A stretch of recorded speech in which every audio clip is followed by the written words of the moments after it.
If you've ever wondered whether Vancouver Island is worth a visit, especially if you're traveling solo and want a mix of stunning scenery, quiet mountains, and a few good conversations, this video might help you to decide. I've just spent 2 weeks on Vancouver Island on the Pacific coast of Canada.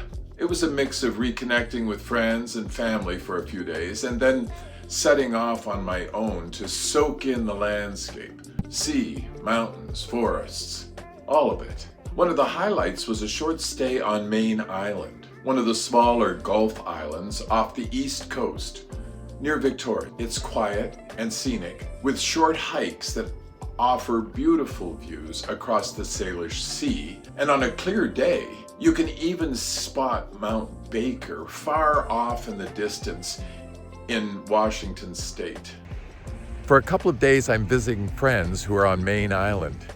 It's an island that's perched between Victoria, BC and Vancouver, and it's reachable by ferry from either of those cities. Right now I'm at the Georgina Point Lighthouse, and it looks across at Vancouver and mountains beyond. And if you look at a map, the border between the US and Canada zigzags between the islands here. It's really a great quiet spot, and I'm enjoying my visit. You can also ferry hop to another of the nearby islands like Salt Spring, which is a bit bigger and more well known. Farther up the east coast, I spent some time around Qualicum Beach and Comox. Both of these areas have a lot to offer, especially if you enjoy low-key outdoor exploration. So this afternoon we're going for a walk in Kai Bay.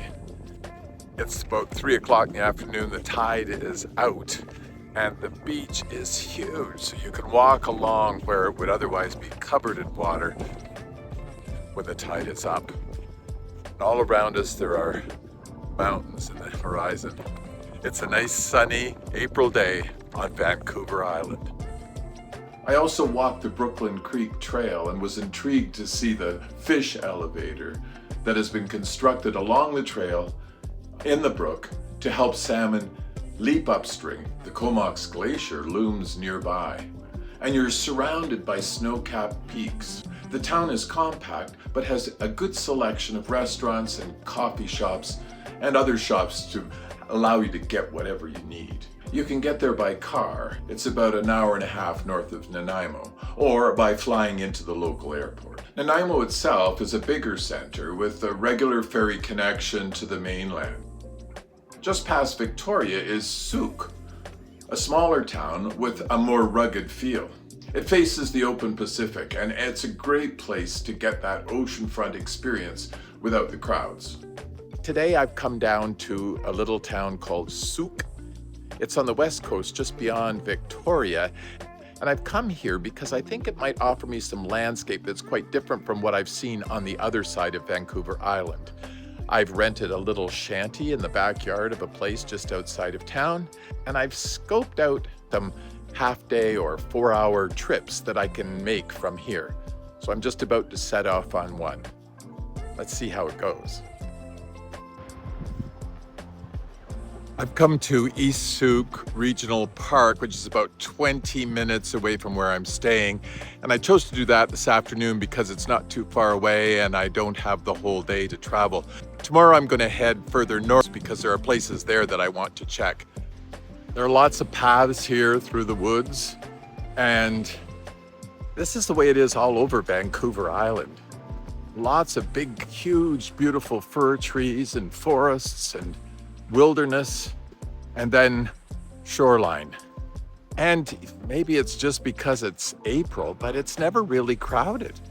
There are some people around, but everything is so vast that you can wander in the woods or along the beach and feel like it's kind of your own. It's really nice. The roads twist and climb through the forests of Douglas fir, red cedar, and arbutus trees.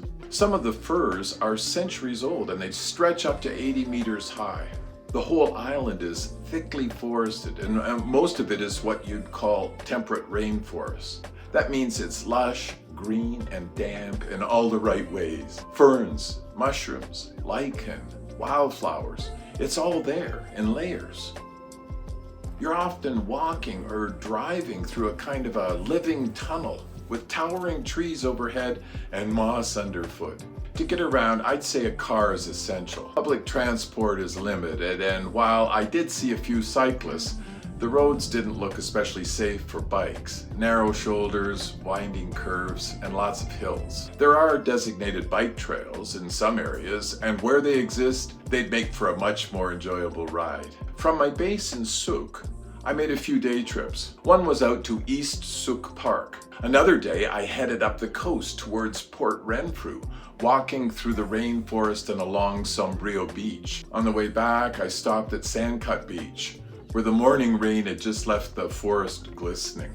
It was one of those quiet walks where the only sound is your own footsteps and the occasional drip from the leaves. This is on the path overlooking Sandcut Beach, which is just near Shirley along the coast. And there's a really nice pathway through the rainforest, and it's easily navigable with lots of steps that are carved out rather than having you climb over rocks. So it's really nice. This hike through the rainforest going to Sandcut Beach is by far the most rainforesty that I've been in. It rained last night and everything's cleared up now, but the ground is all damp and the leaves are almost dripping with moisture. And it reminds me of a tropical rainforest. It's really lush and beautiful. In Victoria, I visited Bouchard Gardens, one of the most popular spots on the island. In April, it's a riot of color. Tulips, daffodils, narcissus, and flowering trees in full bloom. It's almost overwhelming, in the best possible way. Victoria's downtown is worth a visit too. There are little neighborhoods with shops to browse, lots of cafes and restaurants, and more than a few good spots for ice cream or a late morning coffee.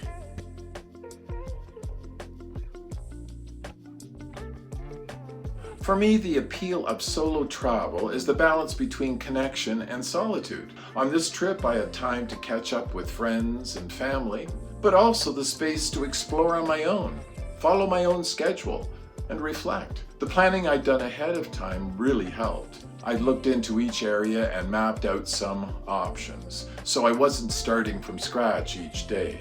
It gave me structure, but with plenty of flexibility. What stands out, or what always stands out, is just how much Vancouver Island is still wilderness. These are old forests, tall and straight, with thick canopies that filter the light and protect a dense, living undergrowth. Add in the sea and the mountains, and you've got a landscape that's hard to beat.